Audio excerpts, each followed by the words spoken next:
One of the things that makes you love Michigan or frustrates you about Michigan, depending on where you are on all of it, but I happen to be one that loves the seasons. I am ready for summer to get here, and so we'll see what the Lord has in store and wait for Him to decide. While we wait for everyone to get logged on this morning, let me just say that I'm extremely proud of our president. I feel that the plan that he and his team have rolled out is phenomenal. I think it is incredibly thought through. I think it is very prudent. I love the way that he's working with the governors. I think that that is good management, and I hope that governors, including ours, will work with him and make his plan successful. That's part of making the whole thing work together. And I'm trusting that our governor will be rolling out something soon regarding Michigan. And so I emailed our staff and deacons this morning, and I'm looking forward to sharing with them some thoughts and hearing from them as we roll out a detailed plan now that we have some direction from our government as to where we are and where we're going, to be able to roll out a plan for Faith Baptist Church. And so I've been praying about it, thinking about it for weeks, and trying to anticipate timing and when the virus would get under control and when our government would begin to open up some things and when would just be prudent to be able to get life back to normal.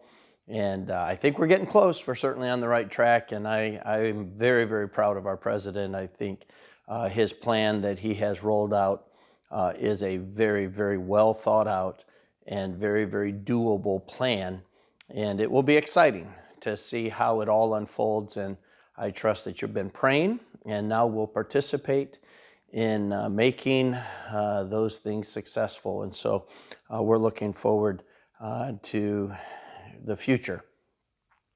Let me just say welcome to Daily Focus, and we're glad that you have joined us again this morning, and I trust that you're anticipating a great weekend. From what the weather tells me, next week is supposed to feel much more like spring. This week, for whatever reason, we got a little taste and reminder of winter, but next week is supposed to look a lot and feel a lot like spring. And then maybe we'll run into May with summer-like weather. Who knows? And the Lord knows. We'll just have to trust Him for what He provides. As we look at James, we've been really looking at what God teaches us regarding practical tips for everyday living. And so yesterday we talked about true wisdom. What does a wise person look like?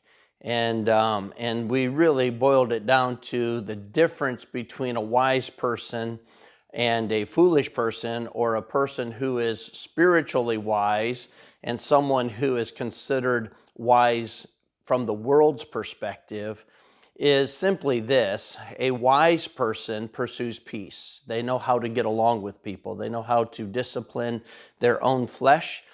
They know how to be gracious. They know how to pursue peace. And a foolish person, or a person who is wise in the world's eyes, tends to compete with people, tends to stir up contention and strife, and there always seems to be drama. There always seems to be an issue. They're always needing to deal with somebody or something, and rather critical. So God brings us into chapter 4, and He just asks a really pointed question. And He says, "From whence comes wars and fightings among you? Come they not hence, even of your lust that war in your members? Ye lust and have not, ye kill and desire to have and cannot obtain. Ye fight and war, yet ye have not, because ye ask not. Ye ask and receive not, because ye ask amiss, that ye may consume it upon your lusts. Ye adulterers and adulteresses, know ye not that friendship of the world is enmity with God? Whosoever therefore will be a friend of the world is the enemy of God. And then he begins to talk about the importance or the remedy to these wars and fightings. But he giveth more grace, wherefore he saith, God resisteth the proud, but giveth grace unto the humble. And then he gives some very specific things that we'll talk about on Monday. But then verse 10 says, humble yourselves in the sight of the Lord, and he shall lift you up. So here we have the question, why are you at odds with people? Why are you fighting? Why are you stirring up strife? Why is there strife? Why does it seem that you've pitted two sides against each other? And then he answers it. We are masters at blaming other people for the condition that we're in. We are masters at transferring the responsibility. We have watched children do it. When we were children, we did it. And whether it was, why did you? Well, he or she. Well, why did you hit your brother? Well, he hit me first, and whatever the case may be, it's getting the responsibility off of my action and saying my action was only contingent upon someone else's action. And it really is a transfer of responsibility. Well, we're really good at that. And so we say, well, the only reason I said that is because you said. The only reason I had to do that was because, and oftentimes we're letting ourselves off the hook by putting the pressure or the blame on somebody else. And God really makes us think about something. He said, no, I want you to realize that the choices you make are your choice. So no matter what that person said, you made a choice. No matter what that person did, you made a choice. And the choice is really rooted back to what we talked about yesterday, and that is, are you going to follow God's plan of wisdom and pursue peace? Or are you going to follow the world's plan of wisdom and create strife and fightings? And really, we have to be able to answer that. And really, some of it comes back to what is our agenda? Do we exist really to help people come to a right conclusion about who God is and what God is like? To help them understand what God has done, what God is doing, what God has promised to do? Is that our real agenda? Do we realize that we represent the creator of the world and the savior of mankind? Do we really feel motivated by that calling? Or have we bought the ego trip lie and we think life is about making me happy, getting what I want, climbing whatever ladder it is that I'm trying to climb in order to get to the destination that I'm trying to get to? Have we bought the world's lie of wisdom that it's all about you? 1 Corinthians chapter 3 reminds the Corinthian church that Paul says, I'd like to talk to you as spiritual people or spiritually wise, but I can't. And the reason is you're immature. You're still selfish. You're still crying mine. You still want your way. And so he said there's envy, strife, and division, because this is the result of selfishness. So God picks up on that here in James chapter 4, and he says, you want to know why there's envy and strife and fightings and wars? Because you're selfish. You're spiritually immature. And you got to grow up. You're going to have to reject worldly wisdom, and you're going to have to embrace godly wisdom. And he says that in verse number 4, that when we choose worldly wisdom over God's path, we're really committing spiritual adultery against God. Because if we're going to be a friend with that, we really are the enemy of what God's trying to do. we're choosing to follow what the devil would like to promote rather than what God is trying to promote. And so he says in verse number 2, it's kind of a confusing verse until you break it apart, but he's basically saying this: you know why you're fighting?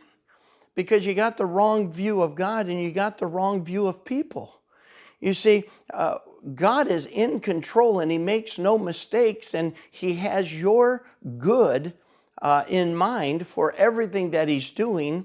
It's ultimately from an eternal perspective, but he wants you to trust him. And when you lean on your own understanding, you're going to mess it all up. And you want what you want, and you pursue what you want, and you try to get it because you think it's going to solve your problem or make you happy or whatever your other goals are. And so he said in verse number 2, we don't have the right view of God and we don't have the right view of people. What happens is when we're selfish, we tend to view people in one of two ways. We either view them as problems that need to be removed. He uses strong language like kill. And he's not necessarily meaning that we're trying to murder people. He just simply means that you see them as problems that have to be removed. Whether it's a guy who's standing in your way of a promotion at work, or whether it's the guy who got the Sunday school teaching position at church, or whether it's a sibling who seems to get more attention than you, or was able to have something that you wanted, whatever the difference is. But he said you tend to view people as problems that need to be removed, or you see them as pawns to be manipulated. So you have the wrong view of people. People are there so that you can serve them, so you can edify them, so you can encourage them, so you can help them come to a right conclusion about who God is and what God is like, what God is doing, how we can participate in his program, and make life about this wonderful thing that God is providing.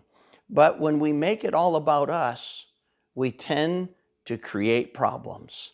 And so he says, really, the solution is this: you got to humble yourself. You see, we all need grace. And the only way to get God's grace is to humble ourselves. He giveth grace unto the humble, but he resists the proud. Can I say verse 3 is another really big deal? It talks about when we're selfish, we tend to even try to view God the same way. Either God's the problem because he's not giving me what I want. I asked him and it's not happened. I asked him to heal and he didn't heal. I asked him to give me that job and I didn't get it. I asked him to protect my kids and they were in an accident. I told God what to do and he didn't do it. He's the problem. And if he wasn't in my way, I would be able to get these things. And God says, don't do that. Or sometimes we think God is a pawn. And literally a genie in a bottle that we ring the bell and we tell him what we need and he's supposed to just provide it. We think that we're going to make promises or deals with God and then, we're going to fool him into giving us what we want, and we're just not going to do that. And so really this text reminds us that if we're going to have good relationships the way God designed them, then we're going to have to start viewing God right and viewing people right and have a humble view of ourselves. And then when we'll do that, God will lift us up. And so what does it look like to be humble? What does it look like to let God have his rightful place, to have others have their rightful place, and to make sure we're in our rightful place? Well, we'll talk about that next week, starting on Monday as we look at the other verses in this text. But can I encourage you today? Let's be humble. Let's pursue peace. Let's be an example of godly wisdom. And may God bless you today. May God bless your weekend. May he make you a trophy of his grace and goodness. And may we rejoice in who he is and what he's doing and what he has promised to do and the privilege that is ours to participate. You have a great weekend. May God bless you.